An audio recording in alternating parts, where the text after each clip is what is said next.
Hello and welcome to Bronze Age Monsters, the show where we wade into the weirdest and wildest waters of the comic books of the 1970s. This season on B.A.M, we're covering the brief life of Atlas Seaboard Comics, the publishing venture of Martin Goodman that some say was a middle finger to Marvel and Stan Lee. Revenge is a dish best served in 4 colors. I'm Matt Howell. I'm Jacob Balcom. Thank you for joining us this week, everybody. We had a great time talking to Marvel by the Month last episode, Jacob. That was a lot of fun. And I'm still thinking about, I've heard lots of compliments about your shadow show, your spotlight on Alfredo Alcala. Oh, so, nice. Yeah. So that went over super well. Cool. And I don't want to go in plugging the gated content right out of the gate, but just shadow show's killing it. We do every episode now. That's how we begin it. Yeah. Well, that's cool. We have a new pack member to welcome, by the way, this week. But that's right. Yeah, we're kind of at the last laps here. We have a great guest tonight, a returning guest, so we're excited to talk to. But, you know, we realize we have, I think we have 7 episodes left of the regular season before the series finale. Wow. So, yeah, it's going to be very exciting stuff. I'm hoping that Jacob would do me a solid and put together a ballot for this year. Maybe we can start rolling those out. We got 5 episodes left. People can start kind of working out their predicting what Matt and Jacob, how they rank things. And let us know their own thoughts on stuff. And or maybe our friend Ben will help us sort out any Google hijinks or ballots. Hold on. I think you got it covered. I don't need Ben to help me with my Google You're Forms. a librarian. Yeah, exactly. I work at a library, so I know what I'm talking about. Okay, you got this. Yeah. And as you can see behind me, possibly, there are some Halloween decorations. So I'm kind of getting ready for Halloween. This is my Christmas. This is my high holy holiday of the entire year. My wife Renee knows me so well that she starts putting out decorations September 1st. That's the official Howell family beginning to decorate things. So a rubber severed head hangs upside down in the front entranceway of our house, like September 1st. And people come over and they don't like it. They got to deal with it. So, yeah, I'm fully ready for this, and we have a great issue. Like, the timing of this could not have been better because it's the episode before Halloween, and we're going to be talking about Fright, featuring Son of Dracula, with our friend Grace. So let's bring Grace in. Hi, Grace. Hello. Welcome back. Yes, so good to see awesome you again. To be back. I am so excited. This has been on my calendar for so long. Yeah. For like a year. Yeah. No, I was looking back at our email chain, and I literally emailed you like a couple days after we had like set up the date of being like, hey, by the way, could I get like a rough estimate of like what date it is so I could pick up the comic? I was totally like, oh yeah, I was so prepared. Yeah, I've had this.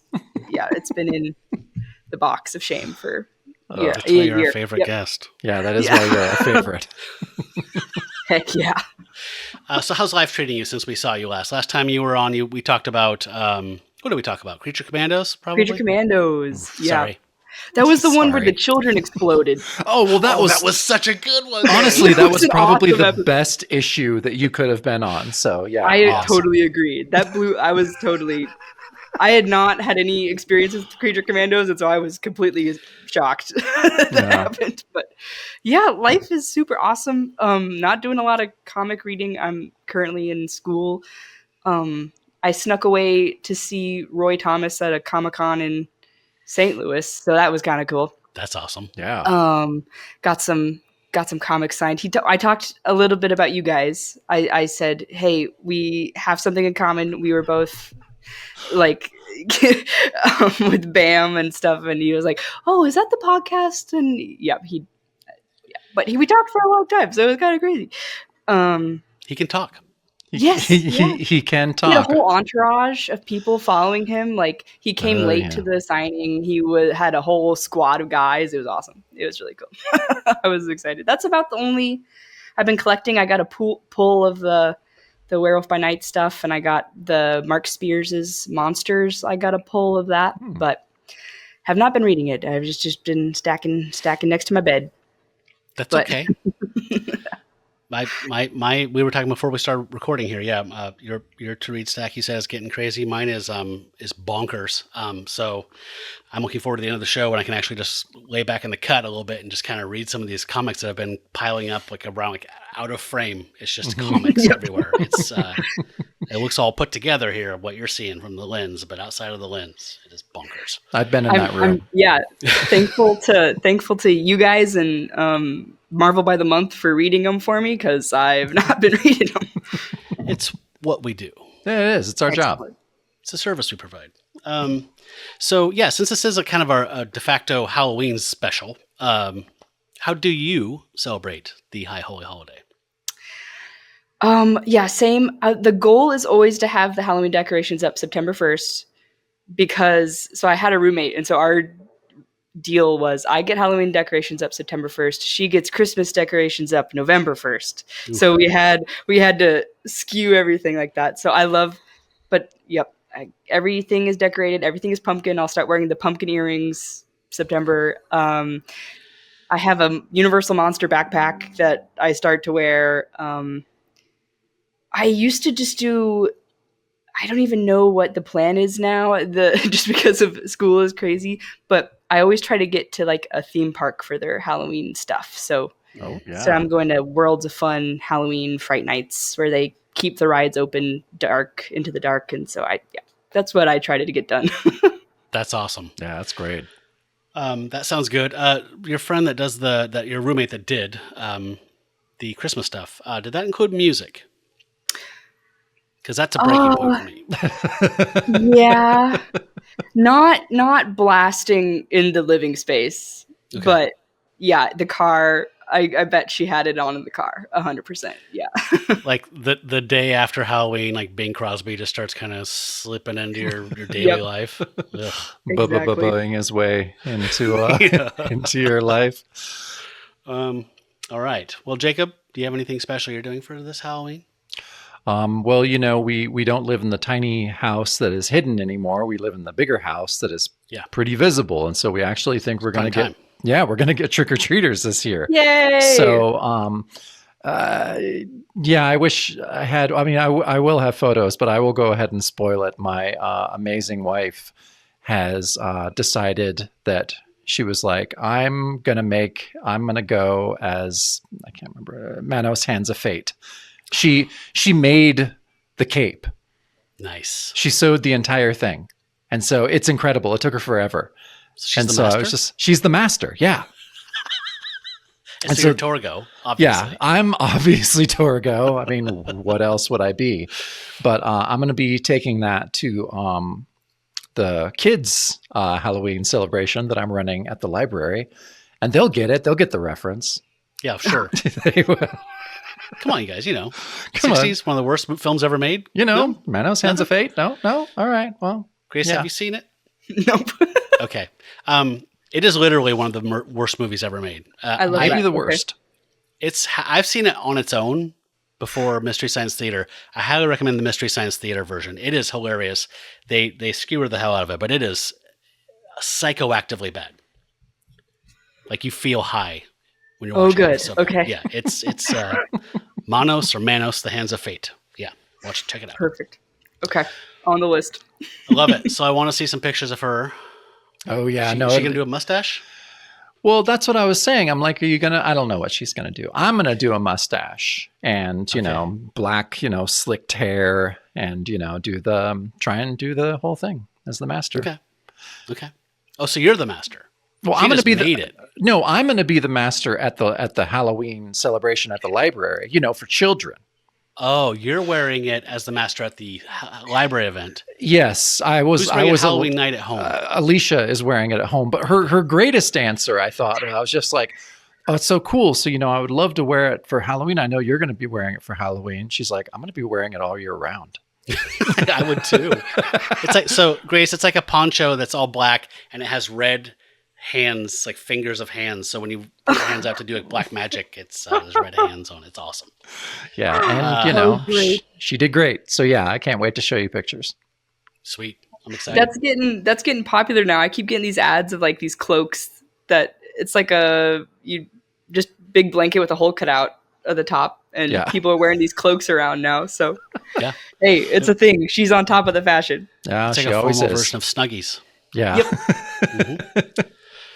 Mm-hmm. Cool. Well, shall we talk a little bit about Fright? You all ready? Let's do it. I'm in.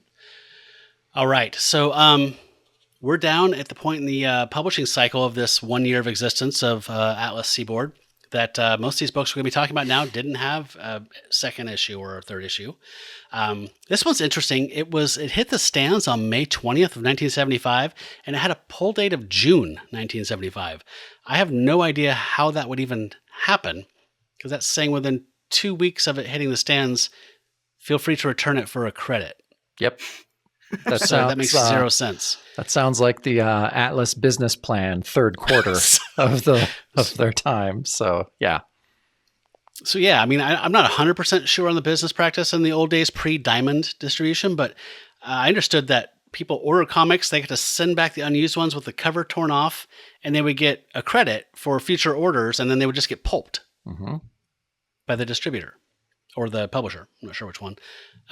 So this doesn't make any sense to me how they even did this, because they're basically just saying it's like pulling a movie after a week.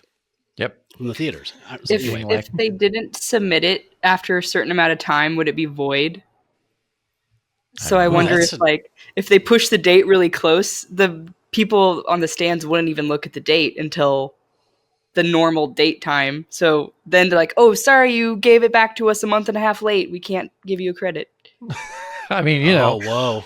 Publishers were notorious crooks and sometimes actually mafia affiliated. So yeah, maybe. That's a good point. I was actually wondering if it was some other variation on that, where it's just kind of like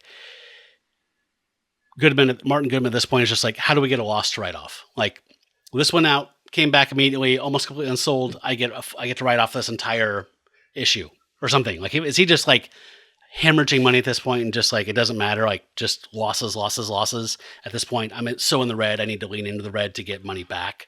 Well, we'll talk about it later on, because we get to see our good friend DAK. And did you read the article? So in the CBA issue, that we've been referring to this whole time, they didn't interview Kraft, but they published a thing that he had written for like some kind of comic book guide right after he quit. You read that, Matt, right? I did, but it was like 4 months ago. So okay. I remember reading. I know what you're talking about, but I don't remember the details of it. Okay. Well, he just just a little note. He talks about that, like Chip and everybody were like, because they bring in Kraft, Chip and Larry Lieber is editing, and so it's like they had this big cocktail party to be like, okay, now we're going to really do this company. Like, this is going to be great. And then Martin Goodman, it says, got back from like an extended stay in Florida, and comes back and has like some big talk with Chip, and suddenly half the line is canceled, and like just so he yeah, because it seems like he just like, I think he started Atlas and was just like, fuck, this is not going well. I'm piecing out to Florida for like not 6 months, probably like a month or two. And he's like, maybe it'll be better when I come back. And that always works as a business owner. It does. That's a good business plan. That's what a businessman does. I put a 22-year-old kid in charge of it. But so I guess after he comes back, the shit hits the fan, and so he starts canceling titles left and right, and it's so I think right about here is probably like, okay, we're gonna do all this new cool stuff, as we'll read Kraft's letter at the end. He sounds super stoked, like this is the beginning of something amazing. And as we know, Son of Dracula didn't get a second issue. So I'm pretty sure after he wrote that, turned it in, it's probably just like, nope, everything's being canceled. Yeah. Okay. So depressing. Okay. So as to the cover, we have a nice solid red and blue Atlas banner. I think it's really bold. Then we got Fright featuring the Son of Dracula, and Frank Thorne cover here. He did last week's episodes covers, right? Mm-hmm. Yep. Yeah. So this one is a much stronger cover from him, also a vampire cover, but this one's much stronger. We have Dracula looming large, like kaiju Dracula with like kind of like suggested vampire bat wings coming out of the back of his head. Startling origin issue. Then spawned in hell to stalk the night, the strangest vampire of all. And in the foreground, we have a modern American looking city with a dude that's just kind of looks like a greaser biker guy with a cape on biting a woman. And would you say she was in distress? Yes, sure. It looks like distress to me, so I think that's a drink for all of us right there. Now let's talk about our drinks. Grace, what are you having? Pumpkachino. It's so cute. It really does taste like coffee. It's a coffee pumpkin ale. Sounds great. I almost got a pumpkin thing that had coffee stuff in it, but I was like, I can't drink a coffee-based drink, even if it's alcohol this late in the evening. I'd be up all night long. Yeah, we'll see what happens. Yeah, it's really good, actually. So I'm usually good for one pumpkin drink per year because it's, whatever. But I didn't know what to do this time, so I have kind of a ramshackle drink here. I had some fresh apple cider, non-alcoholic, and I was like, I'm going to go get some Old Crow, put a little bourbon in there, warm it up, be very autumnal, Halloween-y, but I didn't have time, so I just put a splash of vodka in it, and then to make it more kind of cidery, I put some apple cider vinegar in it. So it's really sour. That sounds like a nightmare, but it is. I see you drinking. It's really good, though. Okay. Yeah. And then my real drink I'm going to have is from Rogue, which is a Oregon brewery on the coast. Oh, that's cute. And it's a pumpkin patch ale. So I did end up buying some more just to kind of make up for the fact that I shit the bed with my real drink. So I'm opening that now. Jacob.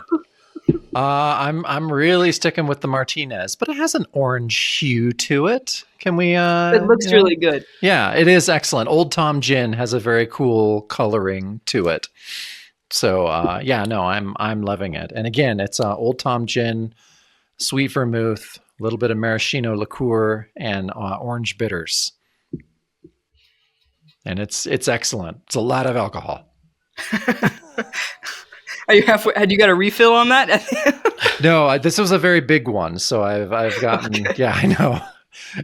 I always kind of, it's never a mistake. It's always fun, but I'm just like, man, these shows are long, like I think every drink needs to be a double, but sometimes I forget that like, if it's an all alcohol drink, it's a double. So it's fun though. Quadruple. It is. I'm going to have a good time talking about Son of Dracula. Oh no, you're fucking awful. Shame on you, Rogue. Shame on you. Rogue? How could Rogue do something bad? Okay, the only good thing, if you're an Oregonian, the only good thing Rogue can do is Dead Guy Ale. Dead Guy Ale. I almost got it but oh my god, it tastes like a pumpkin ale with a candle wax dripped in it. Ugh.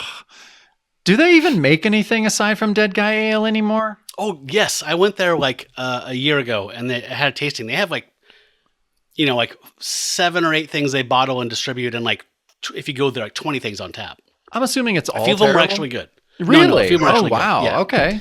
That's why I gambled here and really, really got all cherries there, or all bars, whatever it is. Yeah. Bad news. A I might have to pause and go get another one of these.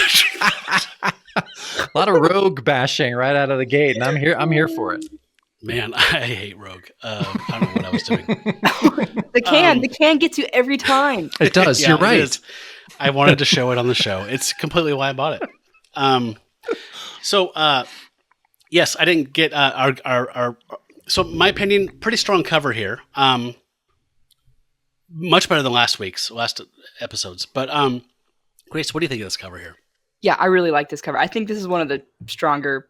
I don't know, the color combos and the purple and the yellow and even like the little details, like you can see his hand in the shadow by her feet is like, it's great. I love the cover a lot. I've been referring to this comic as Elvis Vampire in my head. 'Cause if you picture her as a microphone, he is doing the complete Elvis pose. Yep. That's hilarious. I like his eyes. Dracula's eyes. Dracula's eyes, yeah. Yeah, like that kind of like a Prince of Darkness, Christopher Lee, like full bloodshot.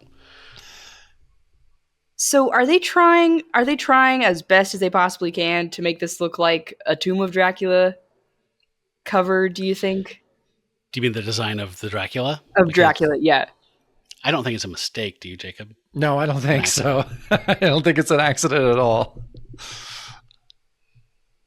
Tomb was rolling pretty hard, still selling very well in 75. So I think it went on for like another 4 years. So yeah, one of the longest running horror books for Marvel.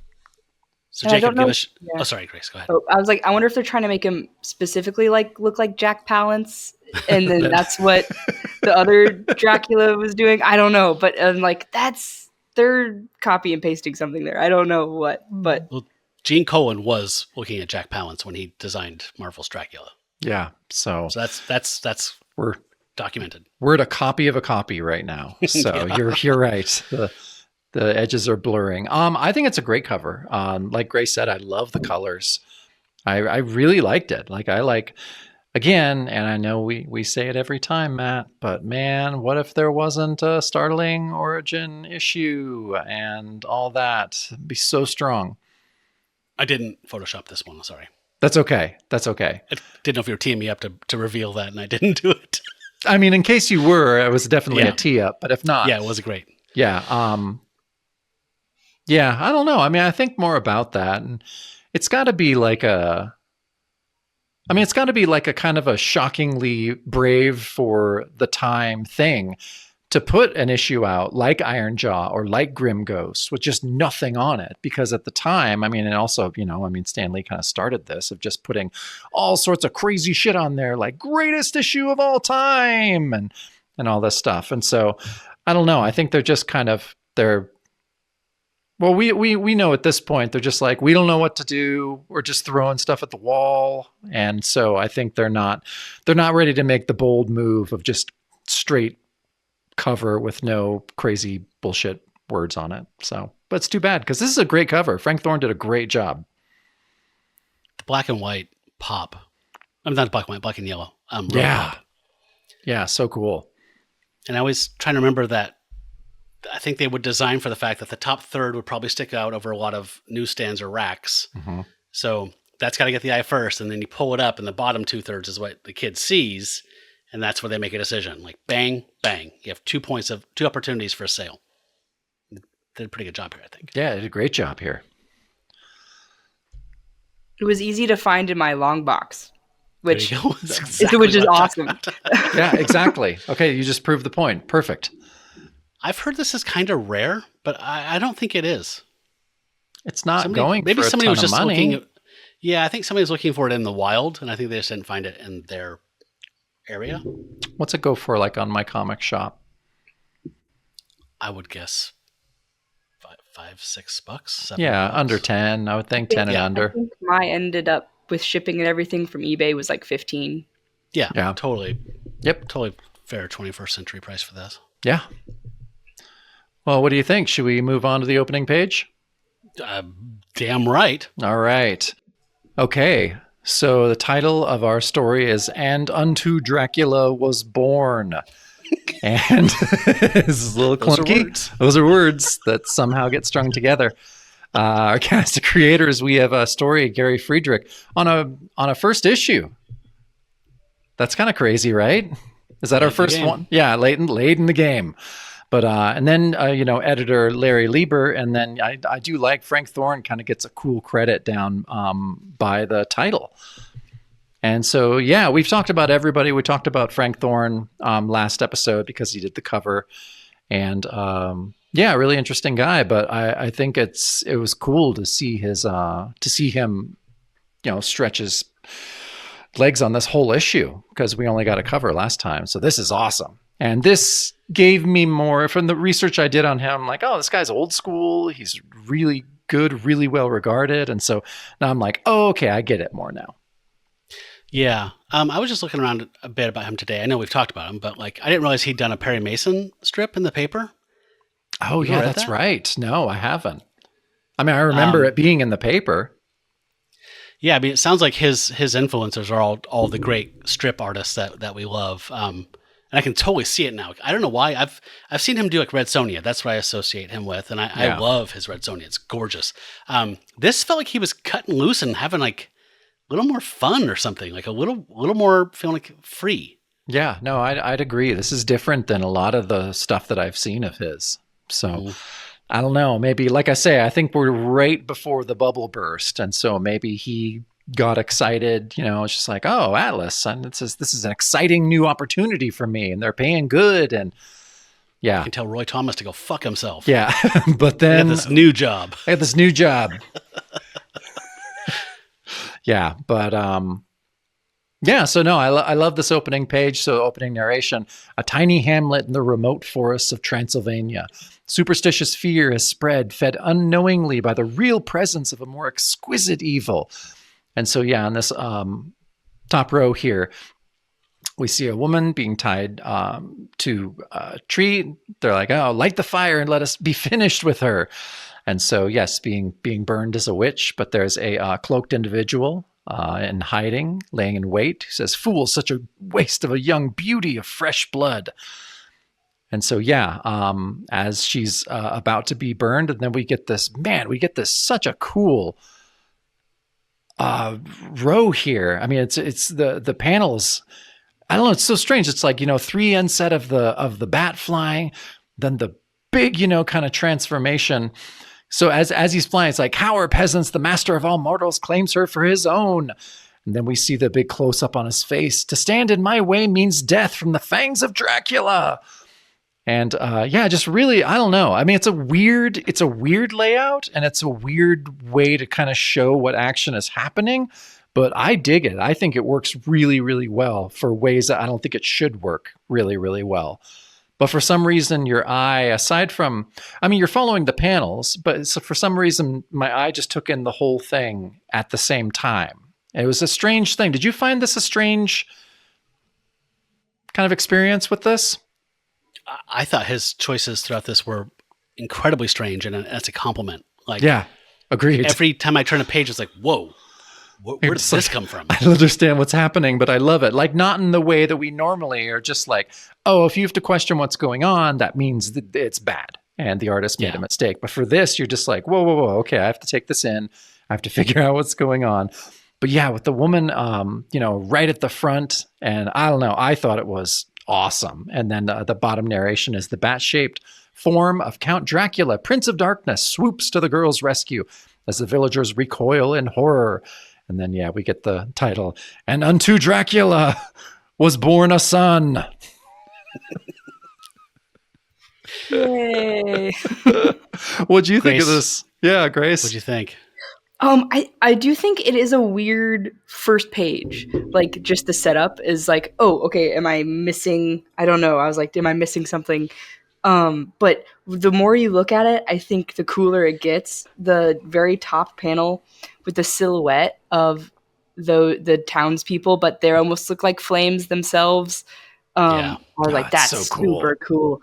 And I think I was really startled by like her face. Like, I think she has a very good face for a weird pose. And I think it tells a lot about what I think the faces are super good later throughout the rest of the comics. So I think it kind of shows that. And then like the village woman's face half in white from the light of the fire, like the coloring is awesome too. So everything is really good on the first page. Yeah, there's we'll be kind of geeking out on Thorne's art through this whole thing, but like I was saying, I've never seen him like this before. Like, the only reference points I could have for this, Jacob, were like, there's like that kind of elemental like wildness and just like loose but masterful looseness like Gene Colan, but there's also this kind of weird eccentric like Pat Boyette-ness like merged together through this whole book where I was like, this is so weird and I like it. It's so weird, and it's so unlike what I've seen of his other stuff, and it's kind of unlike what a guy of his age and era would do. Like, it's weird. It's just, I mean, Thorne was doing interesting stuff in the 70s, and I think this is, I was very shocked at how cool a lot of the art is. Grace, you mentioned the peasant woman whose half face is half white. I thought that she looked like one of the people that would be in the Twilight Zone episode, Eye of the Beholder, where they unwrap the thing. It's like, no, the surgery failed. I'm still ugly. Yeah, that's funny.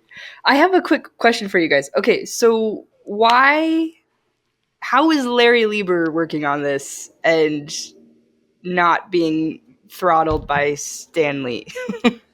It's a really good question, and honestly, not one that's really come up. I mean, we've talked a little bit about it, but I don't know, because you would think this is weird.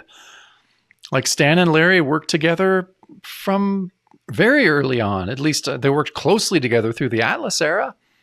And they're brothers. This is the one person to not poach, I feel like. Yeah. Yeah. Yeah, and I almost wonder if that was a feather in Martin Goodman's cap that he did this. I mean, approximately, Jacob, what year did Stan kind of step down and start pursuing the movies and TV shows and the doing that stuff and being the face of Marvel, but not really running it? 72? Yeah, I think it's around there. So, I mean, that's probably around the time that all this shit went down with Goodman anyway, right? With Chip. Yeah. And, yeah, I don't know. That's a great question, Grace. We haven't really thought about that. I mean, it's crossed my mind here and there over the course of the season off air, but it's just like, we'll get to it eventually. It must come up sometime. Well, that in the CBA issue that we cite so often, they talk about they wanted to get Larry to give a full interview about his stuff, and he was like, "No, I'm not going to. It's too painful." So he refused to be interviewed for this. So this was a big deal. It was a big deal in the family, I think. And I know there's many bios about Stan Lee, but I don't know. I don't know, but it's a great question. It's one that we knew was gonna come up, and yeah, we'll have to. I'll maybe do a little bit more digging. But you're right, the dynamic there, it's crazy. Like you have to imagine like Martin Goodman just being like doing a Grima Wormtongue thing, and just being like, Larry, no, you're the best one. He gets all the credit. He gets all the credit. Come with me. So yeah, that had to be how it happened. You wrote all those 6-pagers for Atlas, remember? Yeah. All those short horror stories. Didn't even get credit. Yeah, this must have made for an awkward 1975 Thanksgiving, huh? Yeah. Yeah, weird times at the Lieber household. Yeah, I mean, even if this had gone swimmingly, it'd still be a strain on the relationship, right? I mean, the fact that he went gunning for the king and missed doesn't help. It's way worse. I can't imagine. I can't imagine the 1976 Thanksgiving dinner.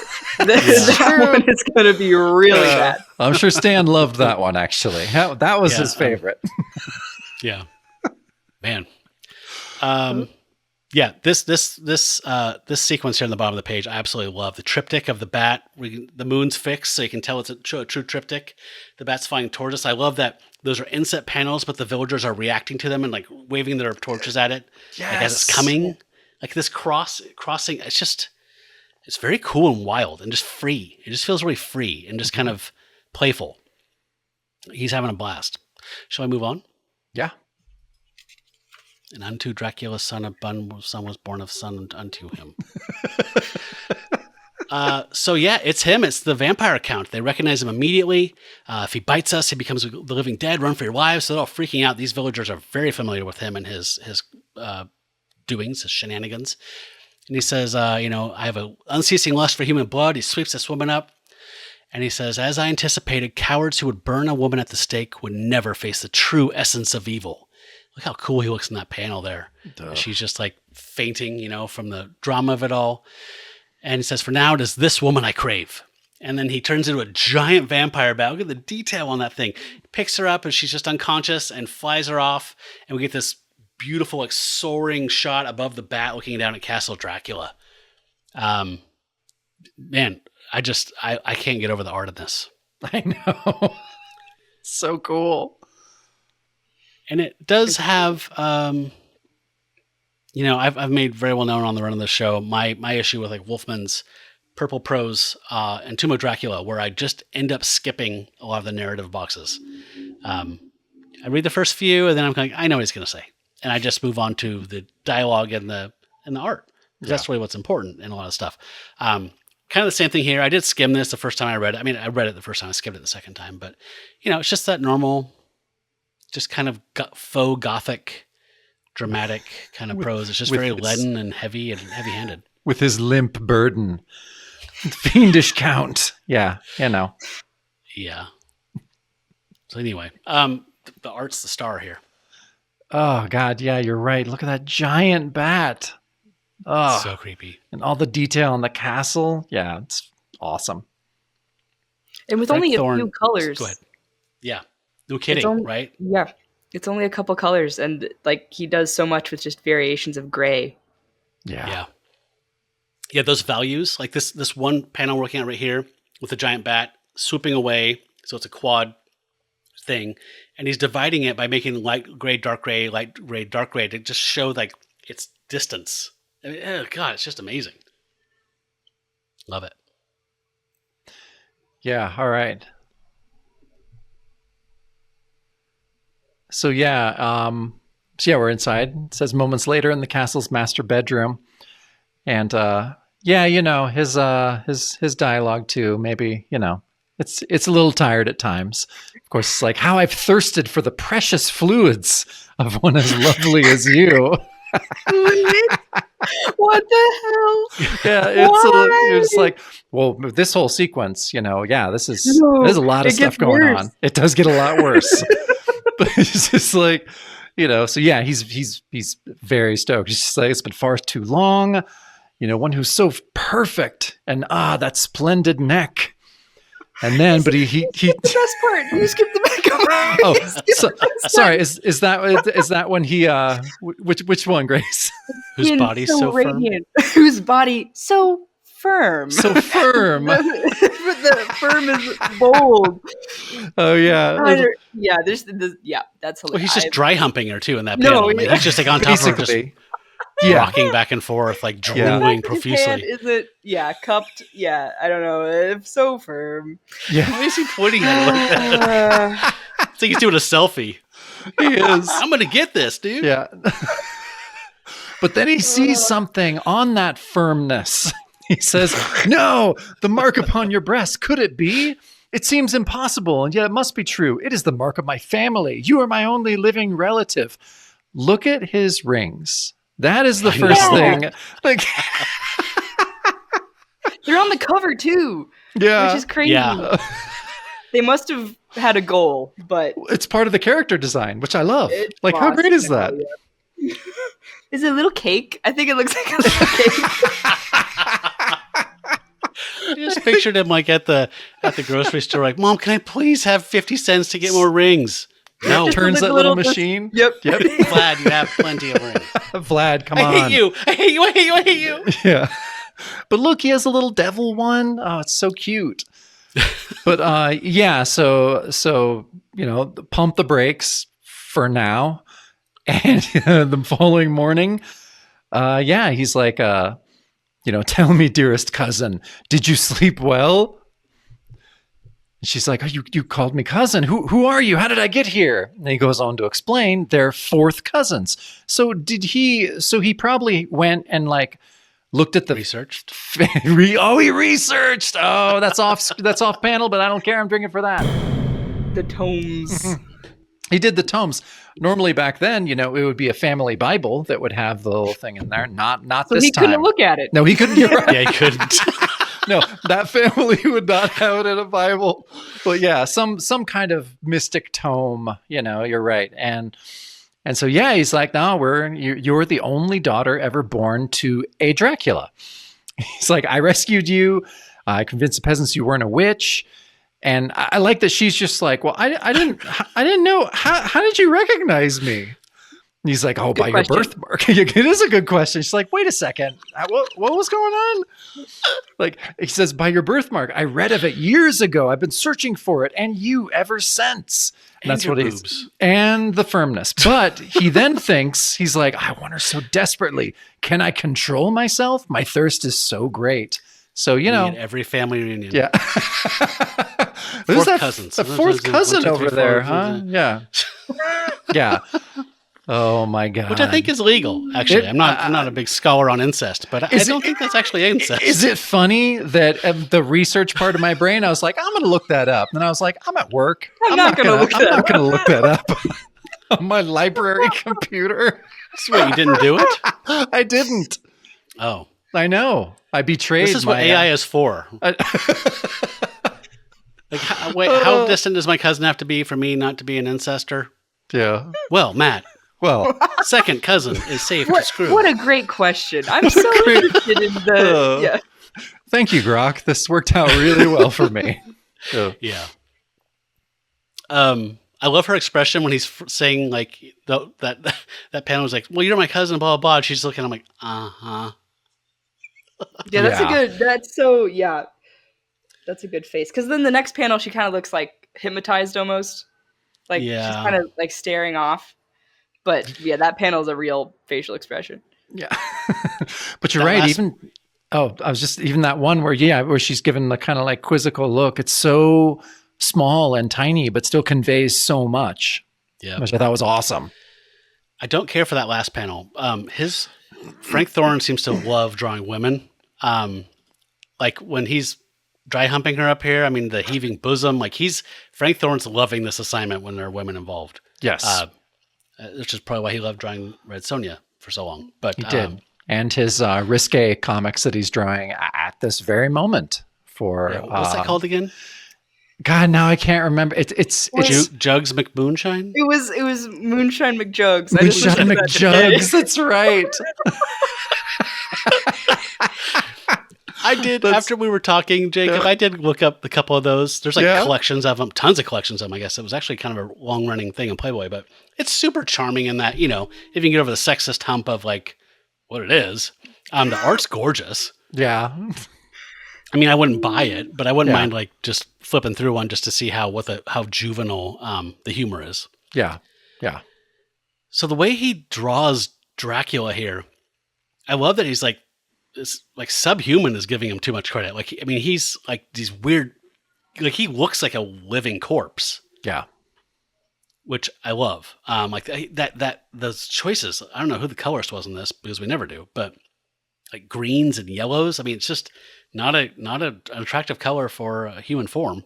No. And he's just like apoplectic. Like he's so angry that he's like, God, I just want to drink your blood.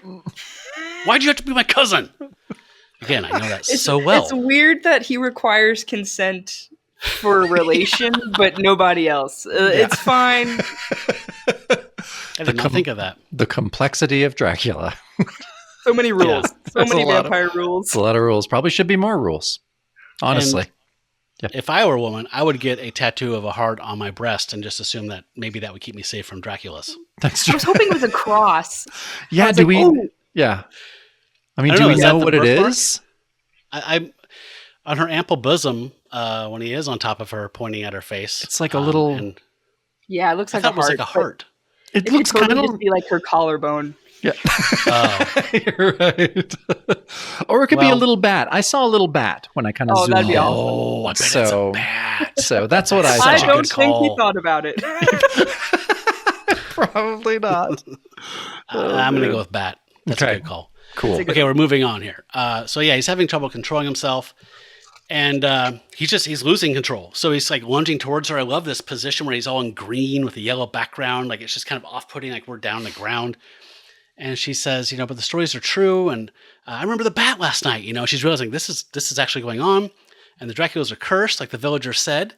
But he says, it's true, my dear cousin, but as a woman, you are not afflicted with a curse. But I'm going to drink the nectar, from your veins and then turn you into a vampire.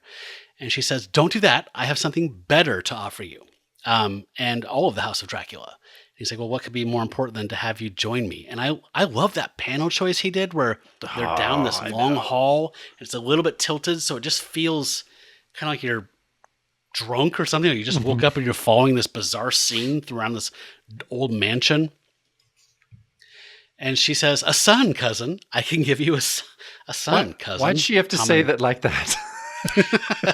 Because she's reinforcing the family bond. Okay, yes. And saying we're cousins, so it will be a true Dracula, a pure blood Dracula. So she's a good salesman. She is. Yeah, and she's saying, come and that which you wish. So she's basically pulling the bedroom and saying, with one provision, you do not convert me to become like you. Meet this one condition, and the son I offer will be yours. I swear by the name we both proudly bear. So she's saying, I will let your dead, reanimated, undead junk inside of my body, and your undead seed can find purchase in my womb and grow an undead baby, and I will give it to you, and then my baby will be here with you, a monster, and I'm going to go home safe. That's how I read that. That's what could go wrong. Yeah. You got to promise, Dracula. Yeah. Pinky swear. Take your rings off before you do that. All right. I 100% thought this is what, like, I was convinced. So I still don't understand her her change of mind in the next page. Because, like, this setup, I'm like, oh, she actually is either a really good saleswoman or this was the plan. And then, I don't know, like, I believe her in this page, and I don't really believe her very much later. Mm-hmm. Like, yeah. Yeah. This upset me. Yeah, it's an upsetting last panel. I agree. There's a lot of hours upsetting later. stuff. Oh, Hours. I didn't need to hear that. Yeah, he's like Sting. He's tantric weird stuff. It's like 12 hours. So he's finished, and she looks incredibly satisfied. She's not smoking a cigarette, but she virtually is smoking a cigarette. Yeah. Oh, It's taken out of the frame. Yeah. With her hand. You're right. It's right down below there. So she got her world rocked by her living corpse of a cousin, and he's leaving the room, and she's like, "Hey, don't forget the son I bear you will need a father." He's like, "Have no fear, rest well. The moon is high, and I've been too long without sustenance." So he's like, he's got one need met, and now he's like, "I got to go get the other need met," and you're looking pretty tasty to me right now, so I got to go find a villager. Yeah, can't even look at her. Yeah, I have a hard time looking at her. After this, oh, it's rough. This is a rough page. It's weird. Yeah, very very weird. But yeah, like you said, Matt, the panels up there of them like kind of going through the castle, whether it's up like that strange one where they're going sideways up the stairs and then down that strange corridor. Like it's very cool, and her faces on this look great. Every one of the depictions looks amazing. Yep. Yeah, and that bed looks pretty cool. Like that's a pretty cool bed. Yeah, he spared no effort in the inking here. Everything has its own texture and style. Like it's very lush. All the stuff is lush in this issue. All right. Okay, so all right, so next page.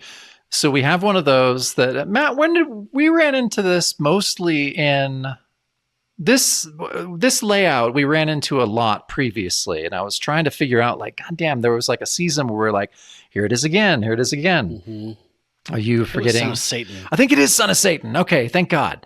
All right. So it's this thing where you have a really long vertical panel on the left, and so it's and she has her son. So it says, and it came to pass 9 months later, she says, now I have fulfilled my end of our bargain. Look upon your offspring, a healthy boy child. And look at her gown is just massive. Yeah, and, I love that dress so much. So cool. And but then, and then she kind of lays the hammer down. She's like, but as soon as I'm able, you'll not see him again. He must never become one of your kind. And, he raises the hand saying, silence, woman, let me gaze upon my child. I can hardly believe it, my own son. And then I love her face down there. She says, yes, your son, yes, but yours to raise, never. Stay away from him, or I'll swear I'll smother him here within the blankets on which he was born. Then he's like, what? You dare to defy me, to deny me right to my son? And then it just goes right to her eyes. And she says, you have served your purpose. You are of no further use to me. Oh, no, he's saying that. Sorry. He says, you have served your purpose. You are of no further use to me. It is time for you truly to join me. And so, so he goes in for the kill. But how did she think? They had a deal. You're right. They had a deal. Obviously. Yeah. But why didn't she leave earlier? Well, there's so many questions. Why would she show him the baby and then go, never mind? It's confrontation. The confrontation. Yeah, I think she's meant to have just walked out of the birthing room, and she's showing him like, here's your son, I think it's like moments after birth. Okay. All right, it makes a little more sense. But but then at that last panel of him lunging in, it's Yeah, it's really awesome. And so it's her being no, and then it's the baby crying at the same time. Like it's it's intense. It's really cool. And someone lined all of those floor tiles. Yeah, I know, right? We keep running into that stuff in this issue to where you're just like, you didn't need to do that. Her dress didn't need, I mean, it looks great there, but on that first long panel, goddamn, her dress looks incredible. Mm-hmm.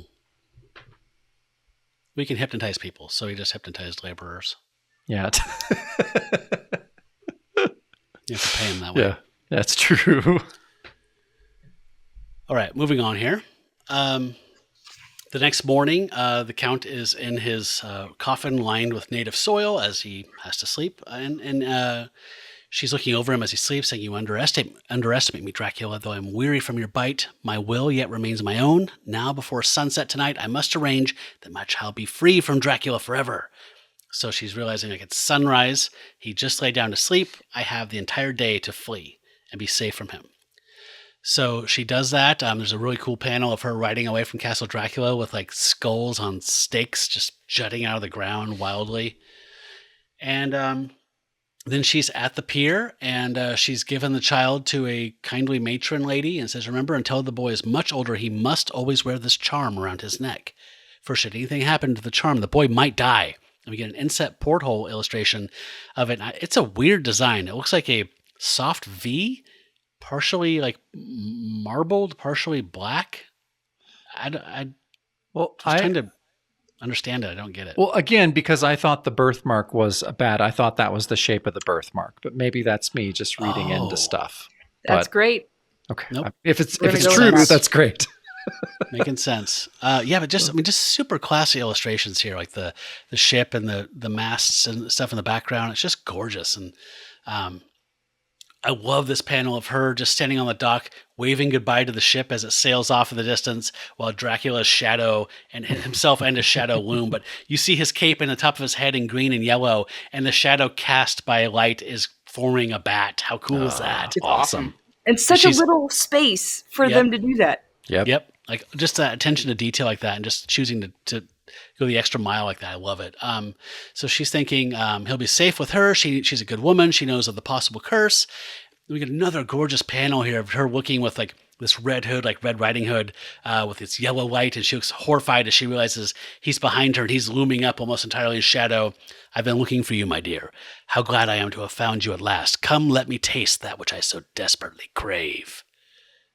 So she knows the jig is up, but her son has got away. She looks so beautiful in that last panel. She looks like Clara Bow. Oh, totally. Almost like, I'm just like, is he referencing Clara Bow in that? Just the lips, the eyes, the hair. It's like, it's definitely. But God, yeah, she looks great. This whole page. Again, we're just going to be kind of doing this about the art. Every page, just being like, God damn, this art's great. He just did so many different things throughout it too. Like, you know what I mean? It's like you get numb to like some cool thing he chooses to do. He does something different every page like this. Yeah. I don't know. Maybe it's just me. It's not. We're in agreement with you. We love it. Oh, okay. We're with you. Right on. So, all right.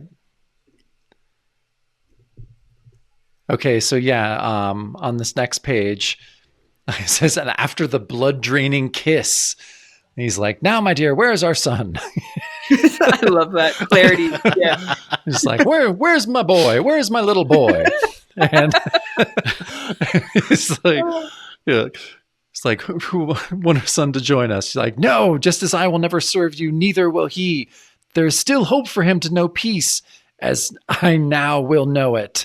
And so, she sees kind of a sharpened wooden stake on the ground, runs towards it, says, "The blood of Dracula may flow in my veins, but there is still time too." Then she hurls herself on it. He says, "Wait." Then he says, "Cheated. I've been cheated of the one which has given my life meaning." But he swears he will seek out the blood of my blood, flesh of my flesh. I will find the son of Dracula. He said the title, Matt. Time for a drink. Said the title. Good call. Yeah.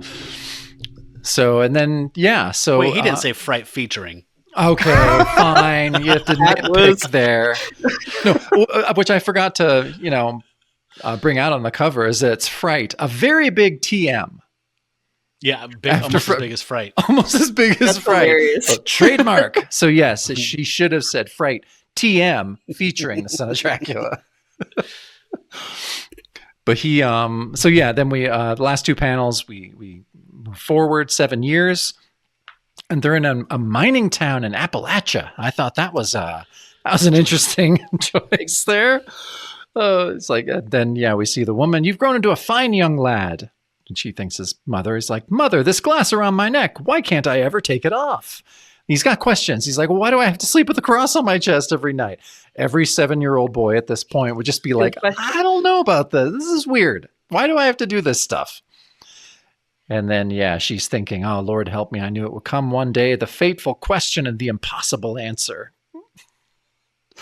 Again, the writing can get a little corny from page to page. The level of corn varies page to page wildly. Yeah, like the skipping time is like, after the blood draining kiss. Like, that's a vampire comic. Why would you skip that? That's weird. But then, it goes straight into her killing herself on that stake. That's crazy. Yeah, that is opposite of corn. And then way back, the questions we can never answer. I know.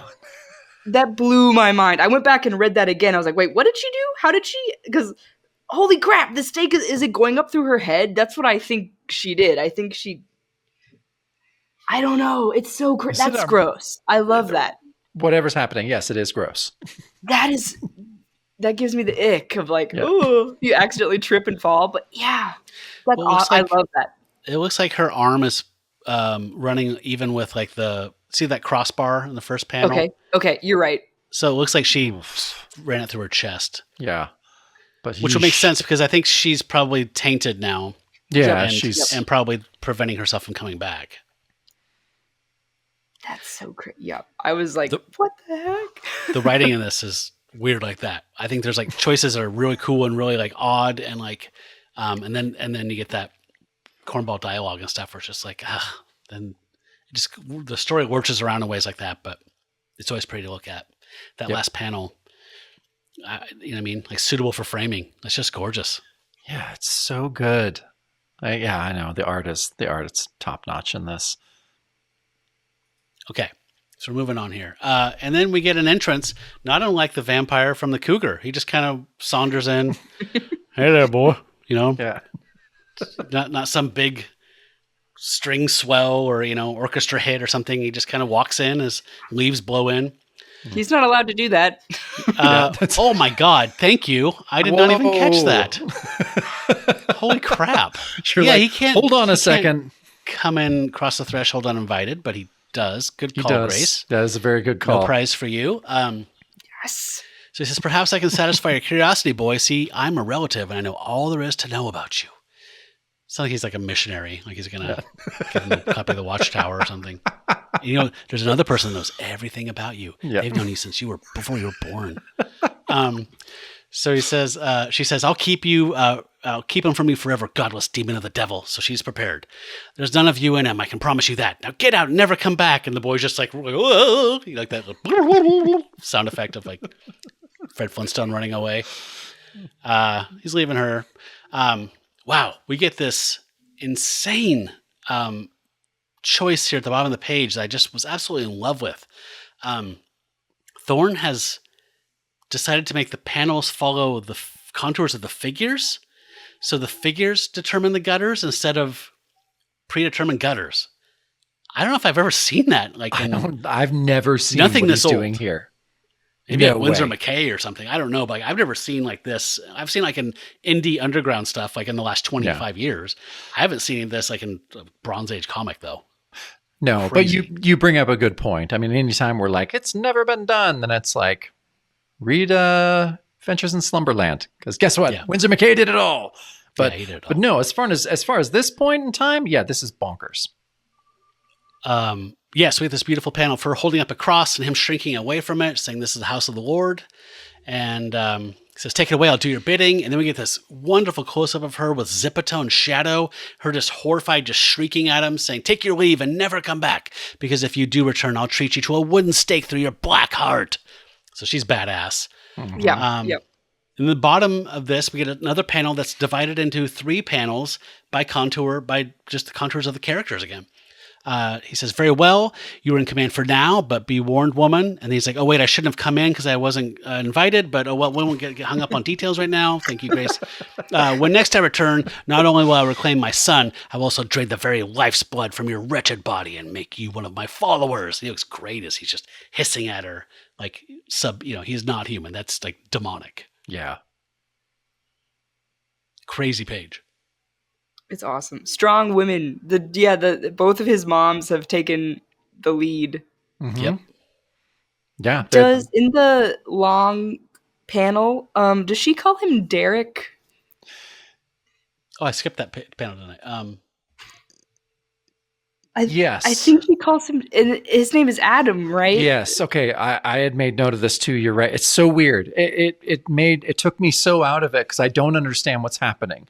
So she's talking to, it'd be awesome if he's just like, call me Derek. If he's talking about him. Derek Dracula. Derek. Count Derek Dracula. But no, she's talking about Adam. But Derek. Who knows? So he does get another set of parents. So maybe they named him when they adopted him. Okay. But weird for him to be named Derek, like after he gets born from Dracula. And hey, Greg. Son of Dracula, Greg. Derek, son of Dracula. Gary, get over here. Gary Dracula.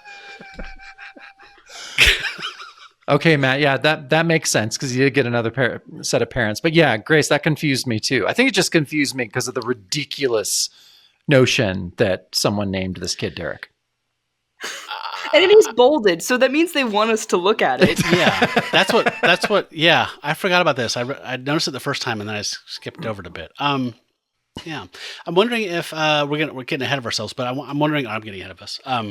If there were instructions in the book that said, give this kid a new name, someone's looking for him. Because they know how to protect him also. So maybe that was a choice. Wasn't well explained. To become Adam. And also, if he were hiding someone, I wouldn't name them the person that's hunting them's name backwards. But that's just me. Yeah. That's just me. Oh, man. So bad. Yeah. Okay.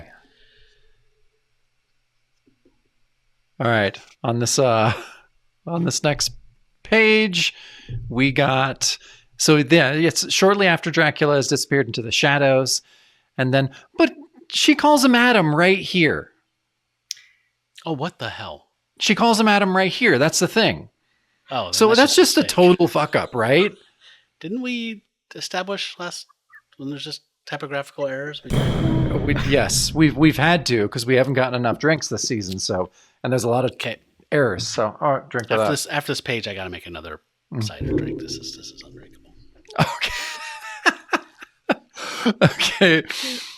But then, Adam now, hurry, Adam, don't ask questions. Hold your cross and do as I say.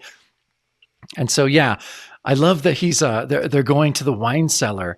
And it's just everything about the backgrounds, everything about the shades and the backgrounds in these panels is so beautiful. And so they go into the wine cellar, and she's just like there, and lie down, go to sleep. We're safe from that terrible man.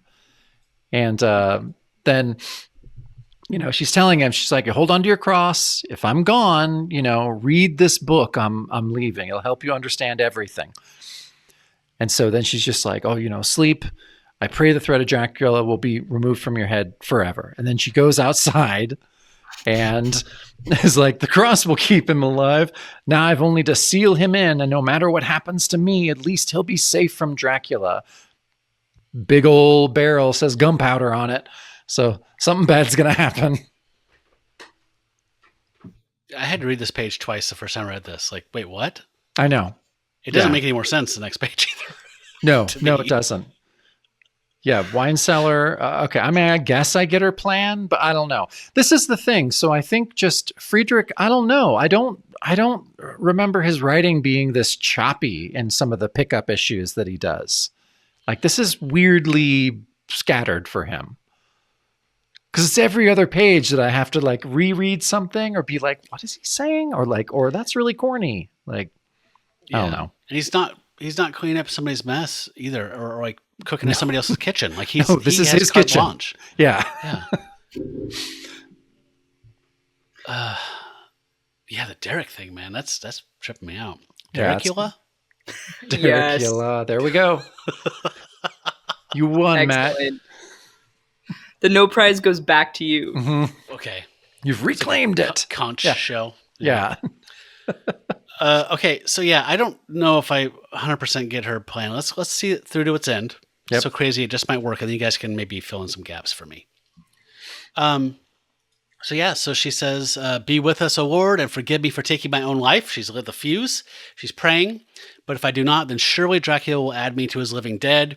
She blows herself up, and everything around the wine cellar collapses over it. I mean, it's not a bomb shelter. It's not. It's a Appalachian wine cellar built into a hillside, but okay. And then Thorne does this cool way to end this flashback with this just like long wavy kind of line just going through the middle of the page, letting you know we're done with that now. And we jump to today, 1975. And we're a young college professor named Adam Lucard prepares to begin his so A. Lucard.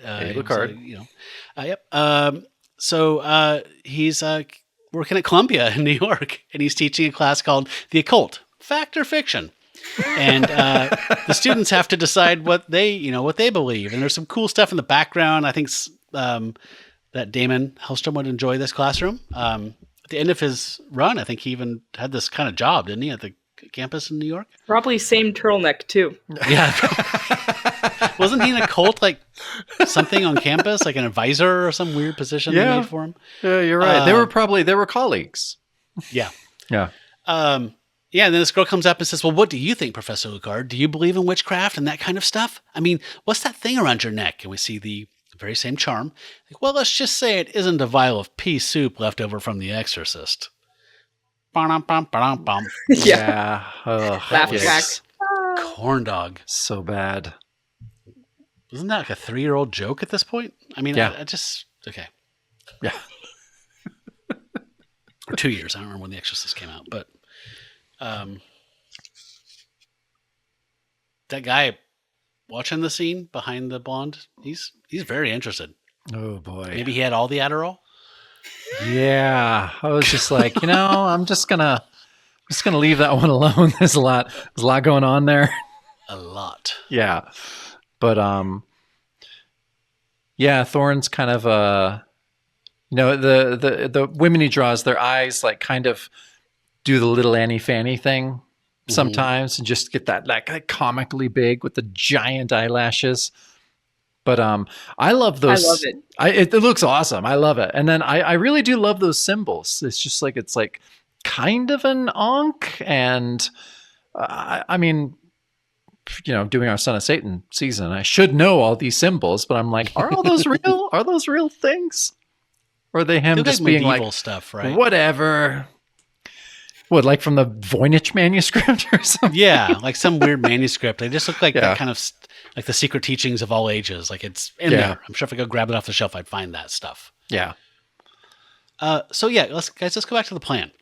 Okay. So Dracula found her. Okay, so it's contingency plan. We've prepared for this. If Dracula finds you, $200 worth of gunpowder. Yeah. If he finds you, we're going to put you in the wine. I'm going to put him in the wine cellar.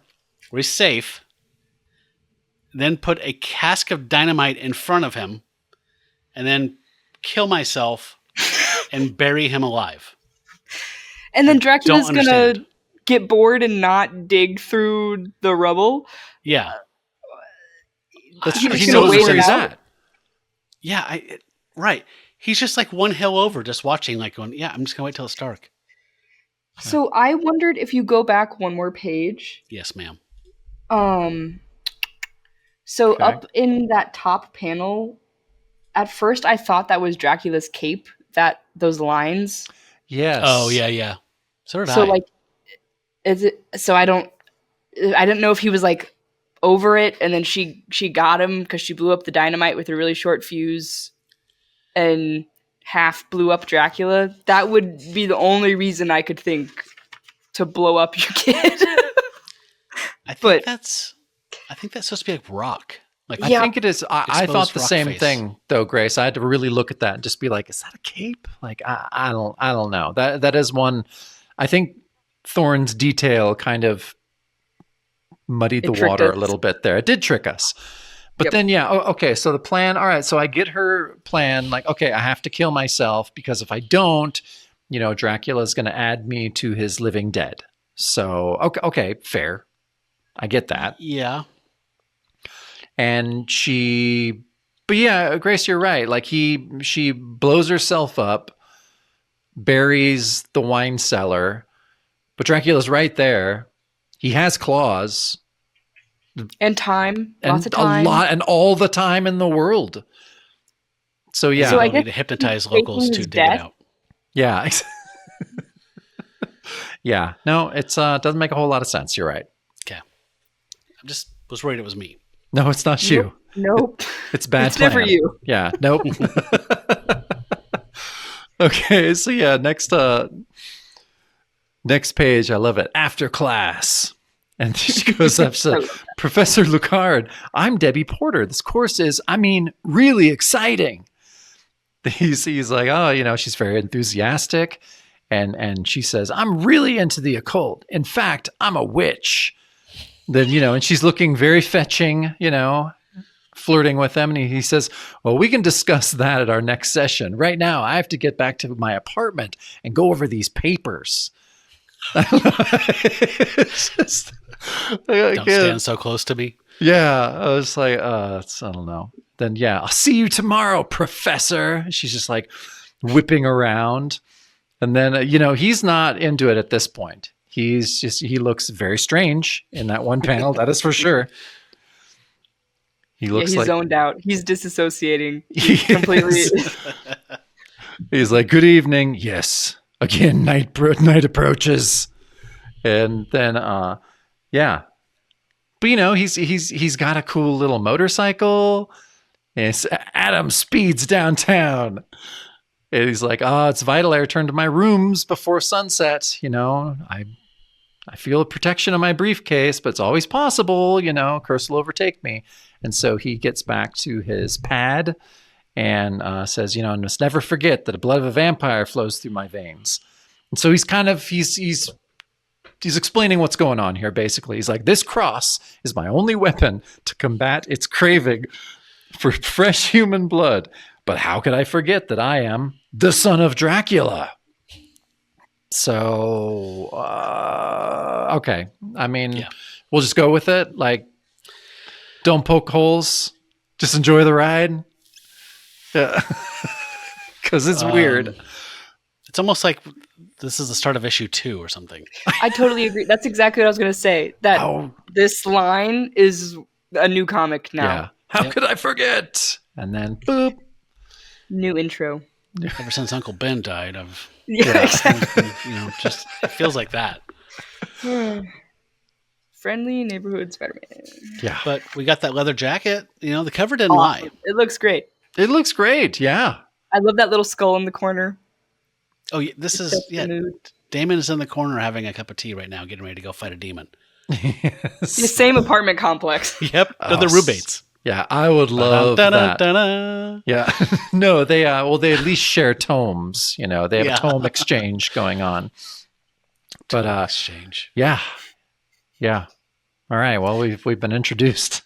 We know the deal now. I thought that was so weird that he thinks back to my rooms. Like that's such an old fashioned. Like we call them apartments, by the way. If you're in England, you call it your flat. Like you don't need my rooms. My Thanks, rooms. Napoleon. Yeah, so weird. My estate. What part of Appalachia are you from? My estate of rooms. That's what everyone down at the holler says, right? Yep. Yeah. Okay. So Man, this page kind of bummed me out because this is just diarrhea of the thought bubble. That's so bad. Bubble. So he's walking around saying, "I'm still not certain if it will protect me from my father's blood, and I sleep with this cross on my chest, possibly needlessly, but what if I would not become, I could become a vampire, blah blah." So he's got the cross, he's got the book. He dares not ask questions. The risks are far too great. So I must believe that the cross renders me unconscious each night as it is written in the book. So yeah, this Bible quotes is how to raise your vampire.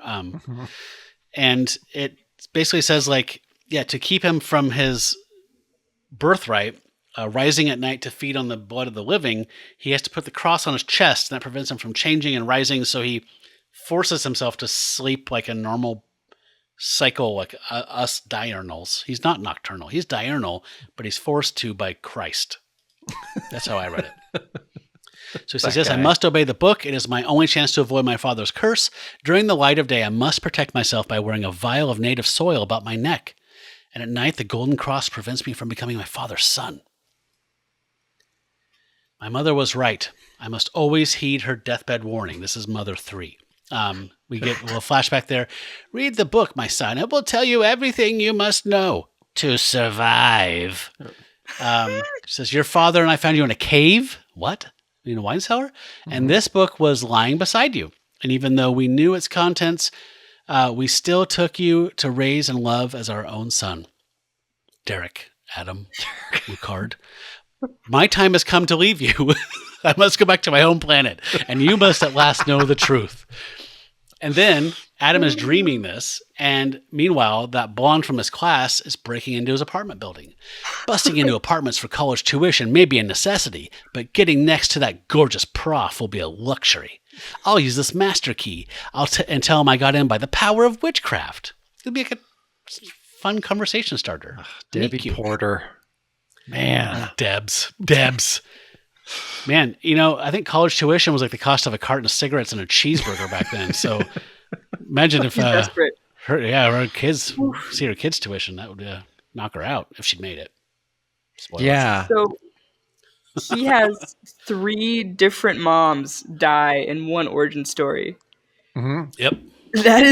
That's a record. It probably is a record. It's a Disney hat trick. Mm-hmm. That's awesome. Yeah, I'm thrice orphaned. So if anybody wants to come home with me from the bar tonight, that'd be pretty awesome. Thrice orphaned. Oh my God. Except not you, Debbie Porter. Except not you. Yeah. You're one of my students. He has I scruples. had to sign a contract. He did. The dean made me sign a contract. No more sleeping with students. Yeah, this was a very, I don't know. It was a badly done info dump. Info dumps can be, they can be necessary at times, but it's almost like Friedrich just kind of didn't think it out, didn't have a rough outline, and got to this page and then was like, shit. There's a lot of stuff. He has a lot of rules. Okay. I'm just going to do it all on this one page. Right. Like, oh, that's shit. He was 7 last time we saw him, and he was buried alive.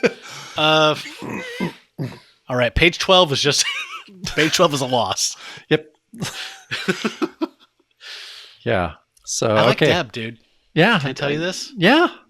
Like, if this had been a thing, I would have, at this point in the story, it was like, okay, so she's awesome. She's, she's a scamp. She's obviously up to no good, but I kind of like her. Yeah. She's into witchcraft, but she's also breaking the rules. I like Deb Porter. She has a master key. She has a master key. For the rooms. For all rooms. For all rooms anywhere. That's what a master key is. So yeah, that's a story I'd like to hear. But yeah. Okay. So on the next page, Deb comes in. It's like, he said he was coming here to study. Could be he fell asleep. And then in the adjoining bedroom, another room, it says for years. So he's sleeping, but he's still thinking. Oh, okay, all right. So he's not sleeping. Slinking. He's sleep thinking. He's slinking. Okay, and he's like, for years I've lived by the facts in that book. Always wear the vial. Always put that cross on upon my chest before sunset. Never once have I been afflicted by the curse. But never met Deb Porter before. Nah. And here she comes. Look at all this weird stuff. Looks like a set for the Night Stalker. And another plug. Yeah, another plug. I'm just drinking because Night Stalker. Right? For the comic they wish they could have done. Yeah. I'll always drink to Night Stalker. Look at those artifacts, Jacob. There are different artifacts in every picture. He didn't have to do that. No, he didn't. Awesome. Yeah, and they're all great. Yeah, look at that crow. How cool that looks. Look at the way he drew her figure, like her kind of turning her head, kind of cocking her head, like looking in the dark. Like, he's so good at the human form, especially when it's women. Yeah. He doesn't seem to give a shit about Lucard. No. Nope, he's a different guy in every single panel. He is. But then, she's there. There he is, my sleeping prince. What's with the cross? She like, I love, she just like kind of blink, like takes it away from it. It was like, I'll wake him with a kiss, but this cross makes me nervous. I'll put it. She takes it off, and then, but as the crucifix is removed, and then he immediately becomes a vampire, and and pounces on her, and then God, that porthole of her in terror, like is awesome. Is awesome. Oh, it's so cool looking. And he kind of uses the E of the scream as like a border of of the panel. Yeah, that's kind of cool. Oh yeah, I agree with you, Matt. It's like I really think he's having fun with this. I really think this is one of those things where you can just and you can tell. Mm-hmm. Like we've learned that just through going through a lot of these things that you can just tell when the artist is just like, I'm so into this. I'm going to do really cool stuff. It's like, yeah, and he's obviously super into it. He did some romance comics, didn't he? Yeah, 50s? Absolutely. That panel of her looking at him, like regarding him as the sleeping prince, like that's just gorgeous. I know. Yep. All the shadow. It's like film noir. It's beautiful. And I love, again, there's just these moments that are super cool in here, like her his mom throwing herself on that stake, right? This explosion of violence. It's like modern, like art house horror today, just like moody, then blah, crazy violent stuff, super disturbing body horror, and then moody, creepy. Same thing kind of here, like she takes that cross off, like Jacob said, like yoink, and then she's like, like instant change. Like I thought that was rad. Oh, it was great. So creepy. Does the cape come with the curse? Yeah. Oh my god! I did not. Turtleneck turned into a cape. Yes, turtleneck. Or did he make it out of his bed sheets? That's the other option. Oh my god! This is why we have you on, Grace, because this is the stuff that you notice. I mean, I always wonder, like when vampires turn into bats and then back into vampires, where their clothes went. But you found a whole new onion to peel. Mm-hmm. Yep. God, that's great. Crazy. Okay, that's a mistake. They should. It looks good later when he's a cool bat guy, but the fact that they did not, I don't know. It's a little dumb. You're right. Yep. Wild. Okay, so I was kind of confused here also that Friedrich wrote him when he's in his vampire form. So he says, odd, she looks familiar. Could I know her from somewhere? Like, so is this like Jekyll Hyde? Is there vampire amnesia? Is he dumb. Like a different person? It's not consistent. It's so weird. Yeah. But he says, what difference? All that matters is my thirst, my insatiable, all-consuming thirst. So he jumps on her. I'm powerless before my human desire. I crave the delicious veins of her neck as a starving man craves bread.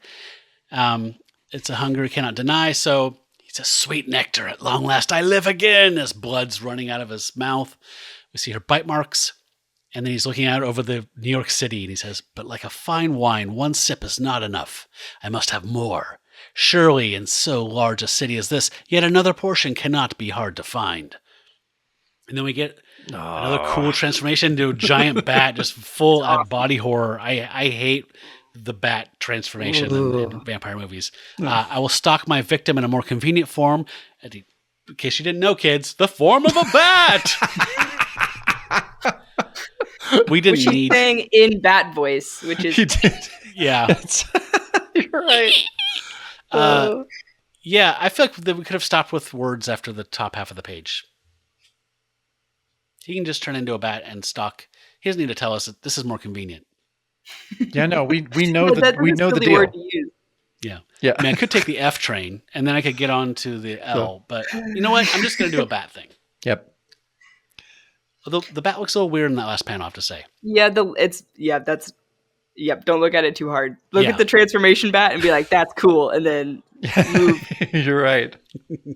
I have read a lot of Morbius. I have read too much Morbius. And the thirst conversation of like him talking to himself constantly, like, oh, I'm so thirsty all the time.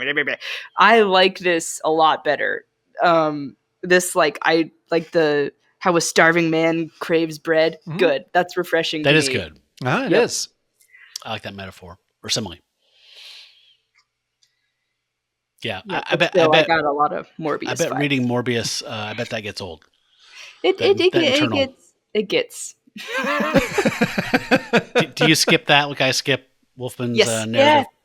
Yeah. Yep. Looking at the art. Yep. Yeah, like I know it. Gotta know the drill. My cells are on Are you fire. sad that you killed that lady? Okay, I bet you are. Let's move on. He is every time. Every time.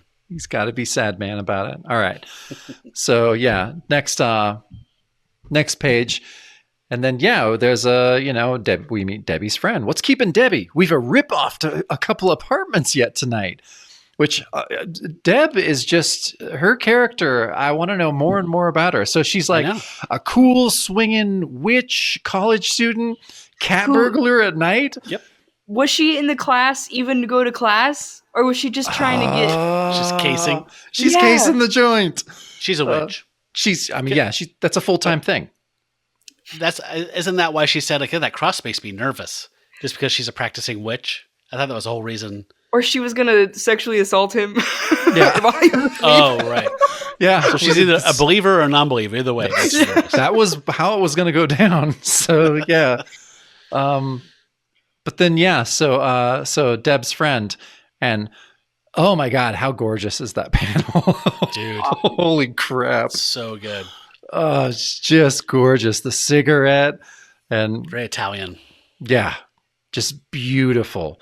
But again, Deb's world is just expanding. She's like, her friend's like, in a few more minutes, I'm going to pull the jobs myself. Then she'll have to some explaining to do to the boss.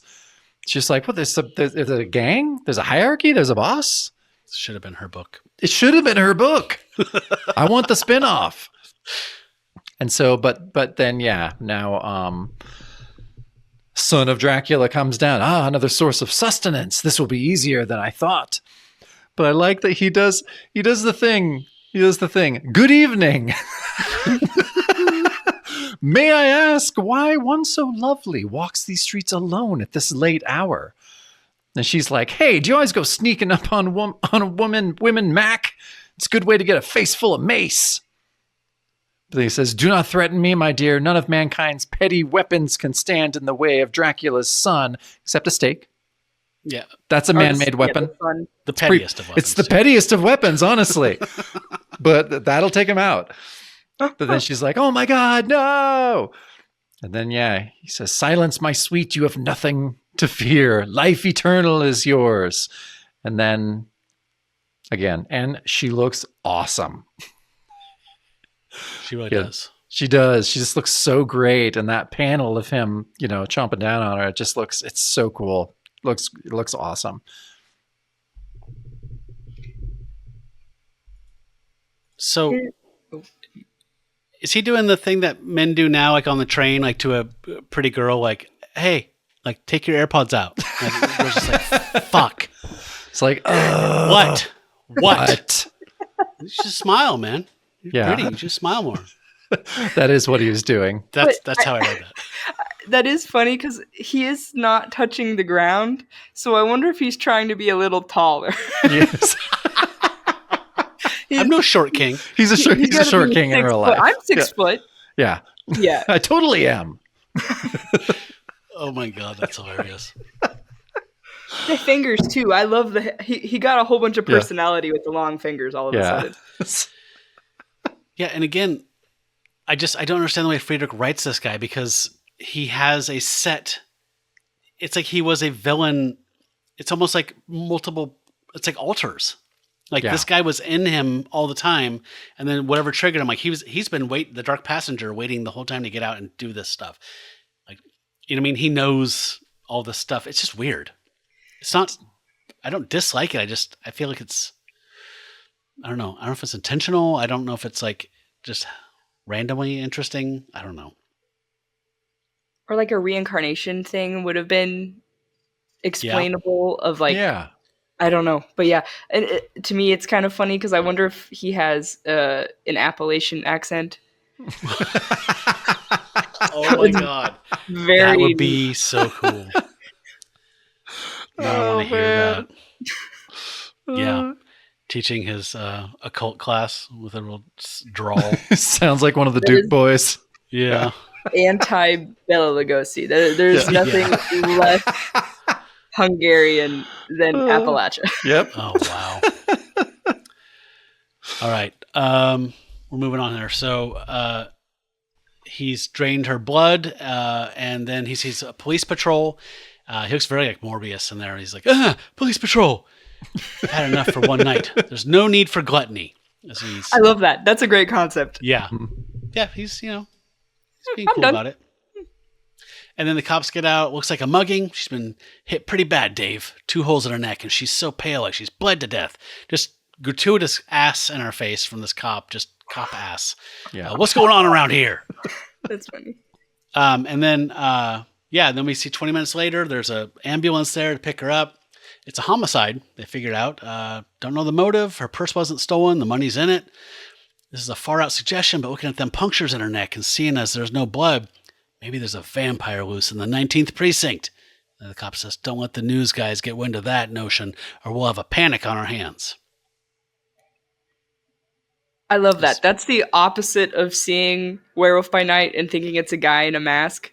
Yeah. It's total, like, it's a vampire. I know. It's 100%. He's on it. I do love that he just dispensed with the whole trope of like having to convince people like, no, this is actually happening. Because that always just tires me out in movies. Yeah. Anyway. These cops seem pretty cool. These could have been supporting characters. I don't know. Yeah.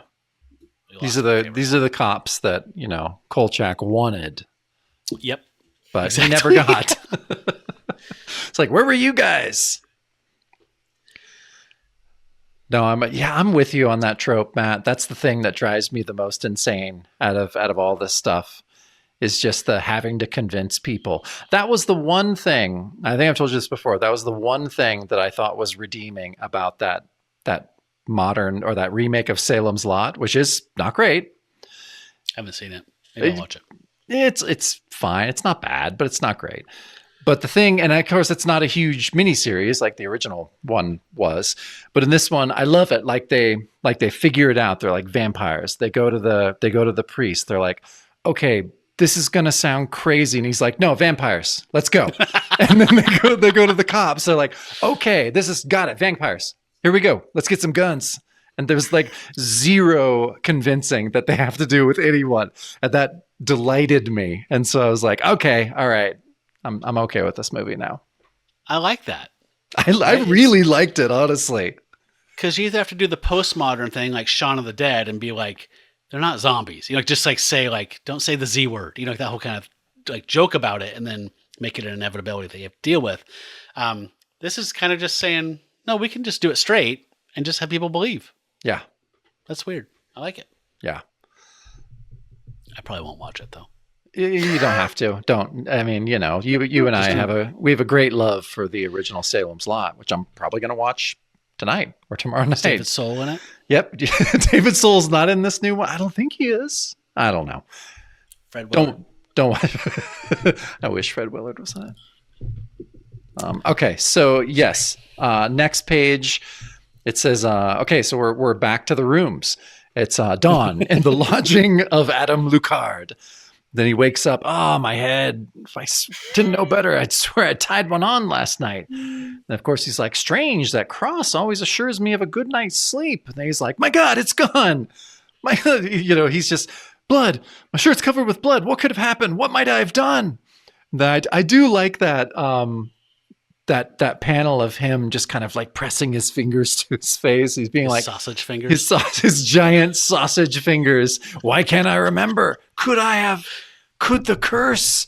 And then he looks down and sees Debbie Porter, says, "Oh no."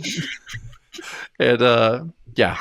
So when we get, "Oh no, Lord no." And I love the thing that he has where so he sees her down there. And then at that next panel, we see it's like this crazy, like, I don't know, it looks like a specter form or something of him that's just like exploding in the background to where behind Deb's corpse saying, "Heaven forgive me, it's finally happened. I can't remember, but I must have done this. But how? What happened to my protective cross? Did someone remove it? Or did the blood of my father finally overcome the cross's power? If it did, then I am a hopeless vampire." That would have been a good name for the comic. The Hopeless Vampire? Hopeless Vampire. Fright presents Son of Dracula, the Helpless Vampire. Oh, the Hopeless Vampire, yes. It's not too late to revive it. No. Yeah, cool art this page. Again, this kind of Jekyll Hyde trope, more of a I don't remember anything. What have I done? It's more of a werewolf trait, more of a Jekyll and Hyde trait, but yeah, not really ever a vampire trait, but that's okay. No. Yeah. So so he sharpens a stake. I can only pray she was my sole victim. Now I must have courage to spare her the hell of a living death. Forgive me, but this must be done. I must drive a wooden stake through your heart to save your soul. Then Thok. Yeah. And then E? Who sang that E? I didn't notice that. Was she? I didn't either till just now. Was she coming back? Probably. Or slowly recovering and preparing to return? Yeah, we get a nice panel of him down on his knees, clutching his fist to his head. It is done. But will this be the last time, or is it the beginning? If I only knew the answer, then perhaps I'd know what to do, whether I should go on living. Then we get an inset panel. Like Grace said, he looks different every single panel he's drawn by I Thorne. think that's David Hasselhoff. Lord, hear my prayer. Help me to make the right decision. Shall I destroy myself and rid the world of the menace I pose? Will this happen again? Should I continue to live, to work, and teach? Only you can answer me. Until then, I pray for all mankind. The end or the beginning? The end. It's the end. It is the end. We unfortunately know the answer. Yeah. So, that was Fright, TM, Son of Dracula. Mm-hmm. The Hopeless Vampire. The Hopeless Vampire. Hopeless Vampire. But then, we get the David Anthony Kraft letter next. Yeah. Do you want to just kind of recap what Kraft was saying here? Yeah, I mean, he's doing his Kraft thing. It's his rock and roll prose that he used in Cream magazine and other publications. Howdy. Yeah, rock and roll publications of the 70s.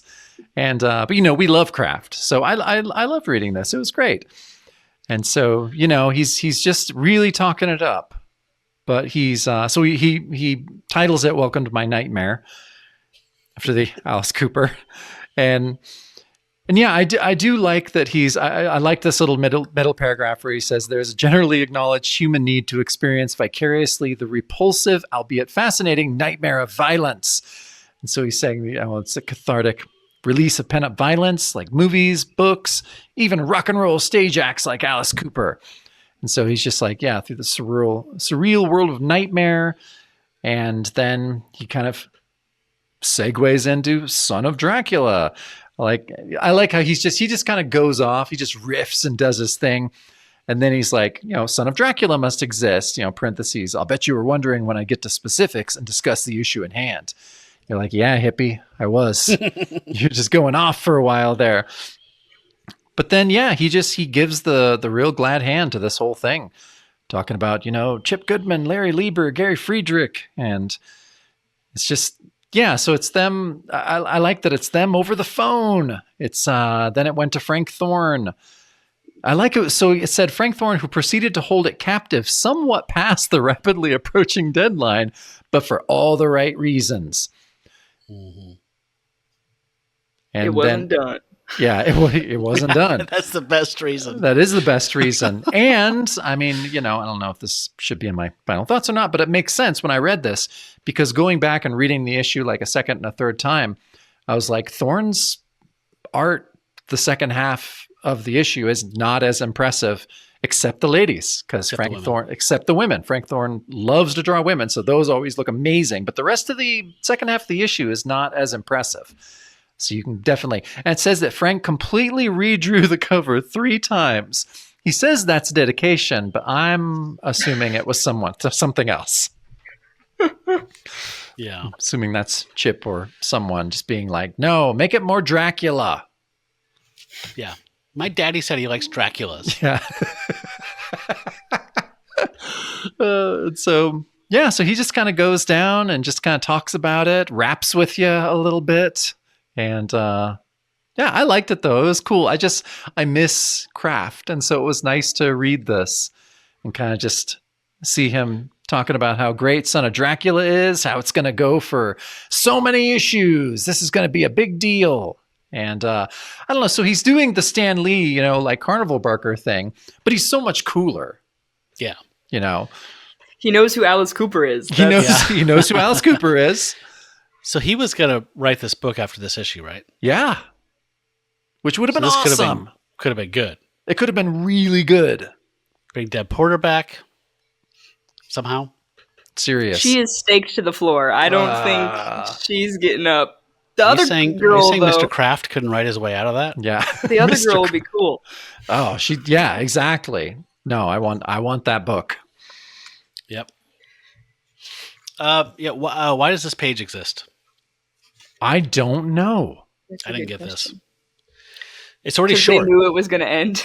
It's already short. Yeah. It's 18 pages, not 20. So, something went haywire. I don't know if that page I was complaining about with all the thought bubbles was them giving Thorne a break. Like, all right, we're gonna just put like 2 of Gary's pages into 1 page for you since you're behind, almost up against the deadline. Something went wrong. I honestly think you're right about that. I think that they did some stuff and we're just like, oh shit, like let's combine some pages. And then I don't know, but this page worked because of all the stuff that I liked. By the end, I was just like, man, I don't know. And I turned the page and David Kraft is like, no, dude, just wait. Yep. This is what's coming. And I was like, oh, cool, man. I'm in. Like, I'm back in. Well, if he says this is what's coming and I'm going to deliver it, I'm 100% in. Yeah. So it worked. Yep. Yeah. Should we, before we start oozing into final thoughts, should we do some shout outs? Yeah, let's do it. All right, this is the point of the show where we give our shout outs, and these are shout outs to members of our Patreon, our loving patrons that contribute to the show. There are multiple tiers that you can subscribe to, but the one we recommend is Pack Member. And Pack Member is for I forgot, $5 a month. For a Pack Member, $5 a month, and you get all of our extended stuff, all of our shadow show, or our bonus show, we used to call it. So we have made 124. 4, yes, 124. Totally, different shows. A shadow show, we used to call it a bonus show. We talked about a bunch of different stuff. The shadow show this season became something completely different, where we kind of shortened the format, went to video, did all this stuff that we've been meaning to talk about this entire time we've done this show, but never got around to it. And we've really enjoyed doing that. And so if you are a Pack member, you can have access to the audio and video archive of all of our shows. Also, it comes with that support is that you get a verbal shout out on our main show. So we have a new pack member, which is my childhood comics. So welcome.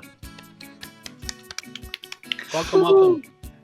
And yeah, these pack members are fine folks like Ben Potter. Blake, last name withheld. Brad Michael Morbius Elmore. Brian Steed. Brian from Marvel by the Month. Caleb. Dave Kennedy. David D. David Goodwin. Glenn Lash. Grace. That's you, Grace. That's you. Woo! James Shagus. Jared from Swords and Scrolls podcast. Jason W. Jeff Fitzpatrick. Jerry from Buffalo. Justin the Owl. Kyle from the Heartland. Matt Harvey. Happy birthday, Matt Harvey. Yes. Melissa Watts. Michelle from Moonlight Comics. Mighty Morphin Blue. My Childhood Comics, our new pack member. Pat Speck. Rob from Marvel by the Month. David. Tony Iupi. Tim Tucker. And Worm Drive Pro. Big thanks to all the people who support the pack, and welcome to My Childhood Comics. Thanks for joining us. So there is one tier above the pack member, and that is the Star Gods. And the Star Gods are the folks, the celestial barbarian deities, who support us at the $10 a month level, and they get all the previously mentioned tiers. They get access to the archives of all the audio and video. We make special things just for them. Whenever we make music for a special presentation, I give them the soundtrack that I make for that. We're making a special Skywald Saga of the Human Gargoyles next, just for them. A read through of that Skywald classic story. And in addition to that, after 6 months of being a Star God, you get to go into our Threadless shop and pick out like a travel mug, a coffee cup, or a t-shirt with any design you want on. Like Grace is showing right there. And we'll send that right to your door free of charge as a thank you for being a Star God. And they also get shout outs. So that's fine folks like Ben M. Bill Eschbach. Brink. Eric Hadley. Jason Feinstone. Jesse McFerrin. John Walsh. Josh Link. MJ. Mark Nivens. Michael Morbius Giacchino. Yes. He'll love it. Ryan from across the Bifrost. And our Uber patron, our guiding light, our star, our North Star, Jackson Tiberius Overstreet. Always Tiberius, always. Yeah. Thank you so much for supporting us, you Star Gods. We're going to make that Human and Gargoyle saga for you real soon here. Okay, so there was no letters column because there was no issue 2. So dodge that bullet. Thankfully, the one letter we got was from Kraft, so That's good. The rest of the story, there was no rest of the story. Blackness. So we need to go to final thoughts.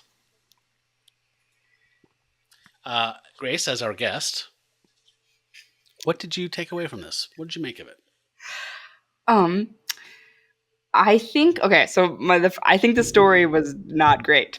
I was very reading it the first time. I was like, "Oh, this sucks!" Like the jumping between time, and then the there's a lot of and then or 20 years later, and that just typically pisses me off, just because it feels like a cheat code, a way to get out of stuff.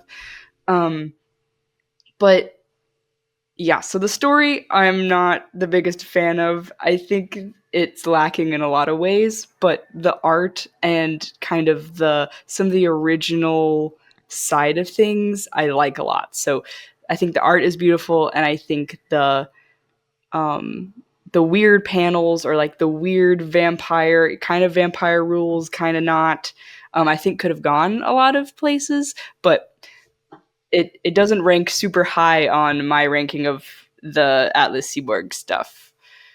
Really, yeah. So I'm kind of a downer. No, that's not. You guys made it fun. That was way. Again, we've said it a million times, but yeah, it's way more fun reading it with you guys and making fun of it instead. It deserves it here and there.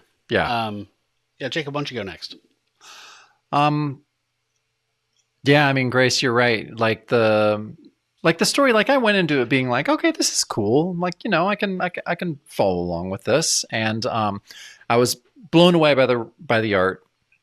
But then, yeah, the story and just the writing in general and just kind of the strange pacing of it, the weird, you know, powers info dump in the middle of it, and just all this different stuff.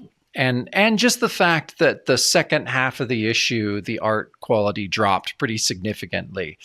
I feel like the first half, like, yeah, Frank Thorne was just in it and was doing really kind of revolutionary stuff and everything looked amazing. And then obviously he got another gig. I'm just assuming the Playboy gig probably paid more than comics. So, or, you know, was very, very busy. He did a lot of different stuff. So whatever happened, I feel like this issue kind of became like, kind of got put on the back burner for him at the second half. And then, yeah, through the letter from Kraft being like, yeah, he kind of went way past his deadline and had to redraw the cover a bunch of times. So I'm sure that kind of annoyed him. But what absolutely made this issue for me was the first half of the art in the first half of the issue. And the female characters, how he did such a great job drawing them. And yeah, I mean, I was really sad that Deb's friend died and that, you know, Deb was staked, because that's the book I want to read. I want to read them as students by day, cat burglars by night. They're witches. They work for some kind of Mr. Big, like mob guy that we don't see for like the first 10 issues. Dario Argento. Yeah. Just direct it for Christ's sake. Yeah. Then they go to this ballet school and, and then it's all witches. So no, that is by the end, that was the book that I really wanted to be reading. Not so much Fright, TM, featuring Son of Dracula. The hopeless vampire. The hopeless vampire. I never want to forget that. I never want to. There's an officially bracketed subtitle at this point. Yeah, I want that shirt. So yeah, I mean, I really enjoyed the first half, and then it all just kind of fell apart. I'm of several minds on this thing. I was with Grace. I was just reading it the first time through, thinking this is pretty much straight trash, except for the art, story-wise.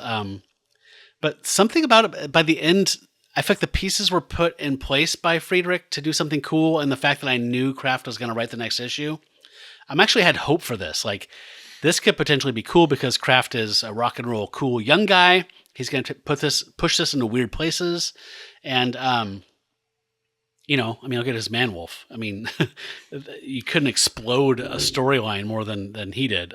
So, I mean, I think this had potential to be great. But as far as just being what it is as one story, I thought the first half, while gorgeously rendered, was lurching around with weird tropes, cliches. I feel like we could have dispatched with a lot of that in like 3 pages instead of 10.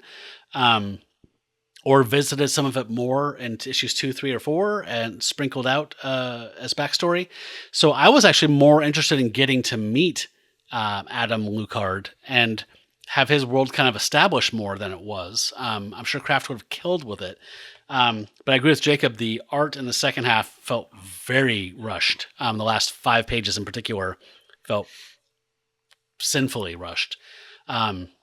So it's gorgeous to look at. He had a blast with the layouts, inventive, cool things I did not expect from something like this. Maybe he spent too much time being inventive, and so he just had to kind of do some sketches the last few pages. But yeah, I don't know. I had a good time with it. I like Deb a lot. Like, Deb died, and I was like, if Kraft doesn't bring her back in issue 2, that doesn't exist, I would have been really pissed because, like we've been saying, she was the star of the book for me. So I like Deb Porter. Yeah. He never skimped on drawing women, though. Like you said, Jacob, even when he was rushing stuff, they still look gorgeous. So, yeah, I don't know. I think it had potential to be a good book. It was an origin. We have to remember 3 moms died. That's true. ridiculous. It's not good. Yeah. Yep. Although, thanks to this book, I am sleeping with a cross on my chest at night. So that's a really good helping. idea. Yeah. Does, I used a weighted a blanket for a long time, but it's kind of the same thing. Weighted cross. Yeah. Yeah. So that's that. I think we've, have we talked it up good? We did good? I think so. I think we did good. Well, next up we have, a very gifted cartoonist, artist, comics guy, Tony Iuppi, who's been a supporter of the show, I think, from probably one of the first handful of pack members to exist was Tony Iuppi. He reached out early on, and we've bought some of his stuff. I would love to review some of his comics, maybe in the Shadow Show, Jacob, but we're having him on to talk about Weird Tales of the Macabre, which is a black and white magazine from Seaboard. Wow, I can't wait to do this. So we're going to do it like we did Devilina, which is where each one of the 3 of us picks one story to kind of focus on, then we'll just kind of give a real light touch to the rest of the stuff. But man, artists this issue, Pat Boyette, Ernie Colon, Leo Summers, some of these names I don't know. But yeah, I mean, Augustine Funnell, however you say his name, he was the guy that wrote for Skywald, right? Yeah, yes. Super talented. Martin Pasco, we've seen before. Yeah, I don't know Ramon Torrance Villanova, but yeah, I'm just the names I know on here. I'm like, I can't wait to check this out. It looks great. So looking forward to that. But if you don't want to wait 2 weeks to hear us talk to Tony Iuppi about comics and black and white horror, you can join us on the Shadow Show next week for some free jazz. So you can become a pack member or any other tier that gets the Shadow Show. And check that out, and the other 124 episodes as well. You have a lot of catching up to do. But you don't have to. It's non-sequential. Yeah. Jump around. Go nuts.